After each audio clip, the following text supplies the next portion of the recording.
રાસેશ્વરી રાધિકાની શક્તિ એની અંદર છે. તો હવે દેવચંદ્રજીને કઈ ઓળખાણ થઈ કે હું કોણ છું? તો કીધું કે હું રાધિકા છું, રાસેશ્વરી. જ્યાં મેં રાસ રમણ કર્યું એ શક્તિ હું છું. પણ હજી એને એનીથી ઉપરની નથી ખબર. જુઓ કે હું રાસેશ્વરી રાધિકા નથી, હું તો પરમધામની શ્યામા મહારાણી છું. પણ એને એ ખબર ક્યારે પડી નહીં. એ ખબર ક્યારે પડી કે જ્યારે એને દેવચંદ્રજીએ સાક્ષાત દર્શન આપ્યા ને ત્યારે એને શું કીધું? કલશની વાણીની અંદર કીધું ને કે તું કોણ ઈત આઈ ક્यों कर कहाँ है तेरा वतन नार तू कौन खसम की दृढ़ कर कहो वचन. दृढ़ कर કહો વચન કીધું. જો પાક્કું કરીને કે નિશ્ચિત કરીને તું મને કે તું કયા પુરુષની નારી છો. હવે દેવચંદ્રજીને કઈ ખબર હતી? એને તો નહોતી ખબર ને. એને બાલ મુકુંદે જ્યારે દર્શન આપ્યા ત્યારે એને કઈ ઓળખાણ આપી હતી કે તું રાસેશ્વરી રાધિકા છો. એટલે જ્યારે એ પહેલા સ્વરૂપનો ભોગ લગાવતા હતા, જ્યારે એને રણ પ્રદેશની અંદર દર્શન આપ્યા ત્યારે એને કયા સ્વરૂપે દર્શન આપ્યા હતા? સિપાહી સ્વરૂપે, હુકમ સ્વરૂપે દર્શન આપ્યા હતા ને. ત્યારે એને નહોતી ખબર કે આ કોણ છે અને આ શા માટે મને એને આ સ્વરૂપે દર્શન આપ્યા. પણ એને એ ખબર નહોતી. પણ જ્યારે એને ઓળખાણ આપીને કે ભાઈ તું રાસેશ્વરી રાધિકા છો, તો પછી કોનું ધ્યાન કરવા માંડ્યા? ત્યાં સુધી એને વ્રજરાસનું ધ્યાન કર્યું હતું દેવચંદ્રજીએ. વ્રજરાસના સ્વરૂપને યાદ કર્યા હતા. ત્યારે એને યાદ ક્યારે આવ્યા એ વ્રજરાસના સ્વરૂપની? જ્યારે એને બાલ મુકુંદે દર્શન આપી અને હરિદાસજીને ઓળખાણ આપીને ત્યારે હરિદાસજીએ એને કીધું કે તમે કોઈ સામાન્ય શક્તિ નથી. ત્યાર પછી એ કયા સ્વરૂપનો ભોગ લગાવવા માંડ્યા? બાલ મુકુંદ કે જે વ્રજ રાસની અંદર કીધું કે રાસય નહીં, વ્રજની અંદર જે લીલા થતી હતી ને એ લીલાનું કીધું કે એ ધ્યાન કરવા લાગ્યા. પછી એની સુરતા ક્યાં ગઈ? હવે જો એની પહેલા એની સુરતા ગઈ પરમધામની અંદર. આપણે ક્યારે વિચાર નથી કરતા કે વાણી અને વિતકની અંદર જે પ્રસંગો બતાવ્યા છે ને એ કયા આધારે, એ કેવી રીતના અને કયા જ્ઞાનના આધારે જો એને પુરવાર કર્યું. પણ છતાંય આપણી હજી બુદ્ધિ ત્યાં કામ કરતી નથી. એટલે આપણને નિજ બુદ્ધિ પણ મળી ગઈ અને જાગ્રત બુદ્ધિ પણ મળી ગઈ. પણ હજી સ્વપ્નાની બુદ્ધિને આપણે છોડતા નથી. અને સ્વપ્નાની બુદ્ધિની અંદર જે જ્ઞાન આવ્યું એને જ આપણે સર્વોપરી માની લીધું. આપણે પ્રકાશ ગુજરાતીની અંદર કીધું કે કેટલાય એવા પુરાવા મૂકી દીધા ને ભાગવતના નામથી. પણ છતાંય આપણે શું વિચાર કરીશું કે ભાઈ ભાગવત વાણી કરતા પણ મોટું છે ને. આપણે એને એવું સાબિત કરીશું ને. એટલે આપણે શું થાય છે કે વાણીના શબ્દને છોડી અને કયા શબ્દ ઉપર આપણે ભાર મૂકીશું. પણ આપણે એ નથી સમજતા કે દેવચંદ્રજીએ ભાગવત સાંભળ્યા પછી, ત્રીજા દર્શન આપ્યા પછી દેવચંદ્રજી ક્યારે ભાગવત સાંભળવા ગયા હતા? એને કેમ ત્યારે ભાગવતની જરૂર ન પડી? વાણી પણ નહોતી આવી ને ત્યારે તો. પણ સાક્ષાત દર્શન આપી અને એને પૂરો પુરાવો આપી દીધો ને, મોહર સાથેનો પુરાવો આપી દીધો. અને આજે આપણે કઈ દિશાની અંદર ભટકી રહ્યા છે? વાણીને મૂકી અને ભાગવતને પકડવું એ જરૂરી નથી. ભાગવત આપણો એક કાગળ છે જેની અંદર આપણી સાક્ષીઓ હતી. પણ સાક્ષીઓ જ્યારે આપણે સમજાણી ત્યારે આપણે ખબર પડી ને. હવે સગાઈ થઈ હોય ત્યારે આપણને શું ખબર હોય? ખાલી કે મારી સગાઈ આની સાથે થઈ ત્યારે આપણને ઘરની ન ખબર હોય. મારા ઘરની અંદર આટલા સભ્ય છે, મારે આ રીતના એની સાથે રહેવાનું છે. આપણને માત્ર શું ખબર હોય? મારી સગાઈ આ શરીરની સાથે થઈ છે ને. એટલે આપણો સંબંધ, જો આપણે જ્યારે સગાઈ થઈ હોય ને ત્યારે પહેલા તો શું થતું? પત્ર લખાતો. અને પત્રની અંદર જો કોઈ સાસુ સસરાની કે કોઈ સાક્ષીઓ મૂકી હોય, એમાં મૂકી હોય કે આની આરે મારો દેર, આ મારો દેર છે, આ મારો જેઠ છે. નો એના સ્વભાવની ખબર હોય, કોઈ ખબર ન હોય. આપણે કોના સ્વભાવની ખબર હોય?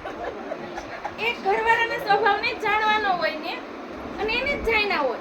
આજે ફોન થઈ ગયો, આજે ટેકનોલોજી થોડીક વધી ગઈ એટલે આપણે ઘરની અંદર પણ જો આવતા હોય, પણ ઘરની અંદર આવતા હોય પણ જેટલા પરમેનન્ટ રહેતા હોય એટલા જાણતા હોય નહીં. આજે જો સગાઈ થાતાની કીધું કે 1 મહિનો થયો હોય તો ઘરવાળાને જાણી લીધો હોય તો સગાઈ શું થાય?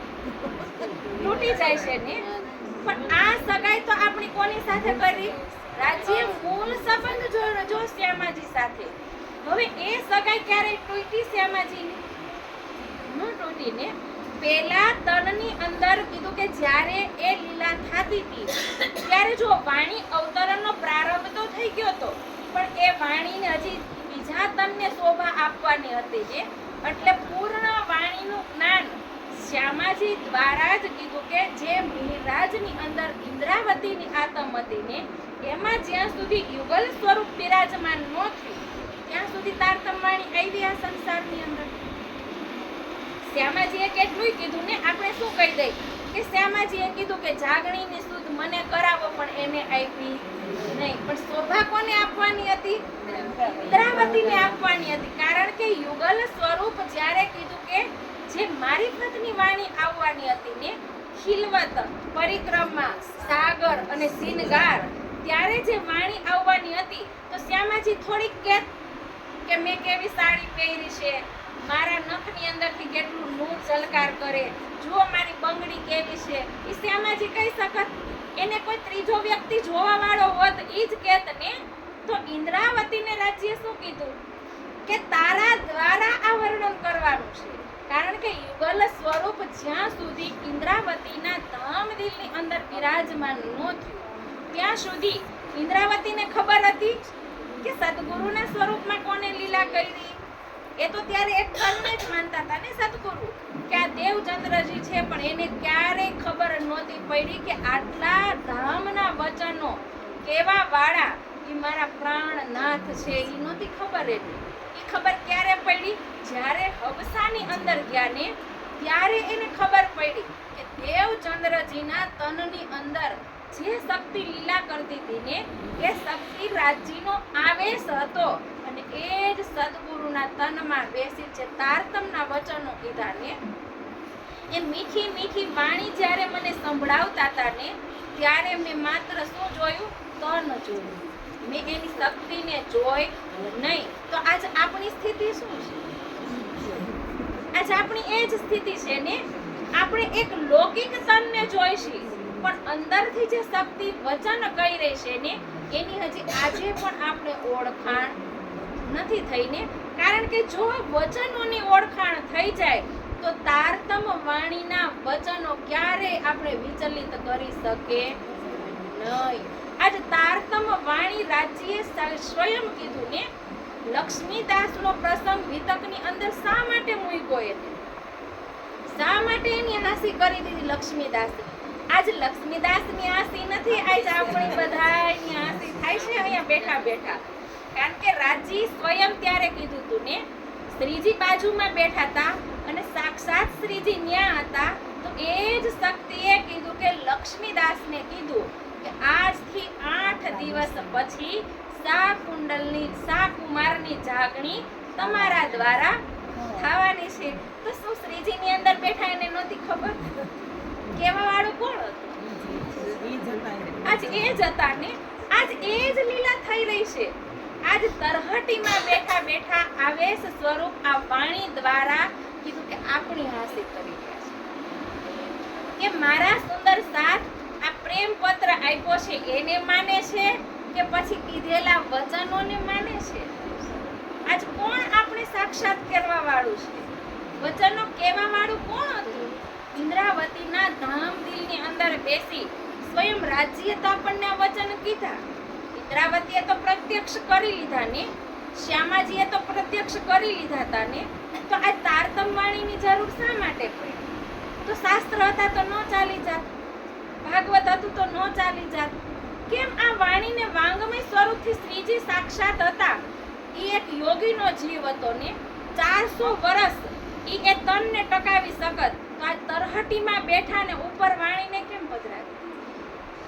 તો સાક્ષાત ત્યાં નહોતા બેસી શકવાના સિંહાસન. તો આજ આપણે શું પકડીને બેઠા હોય? તો વાણીને પકડી હોત આજે આપણે મહત્વ આ સંસારની અંદર વાણીનું છે. તારતમ વાણી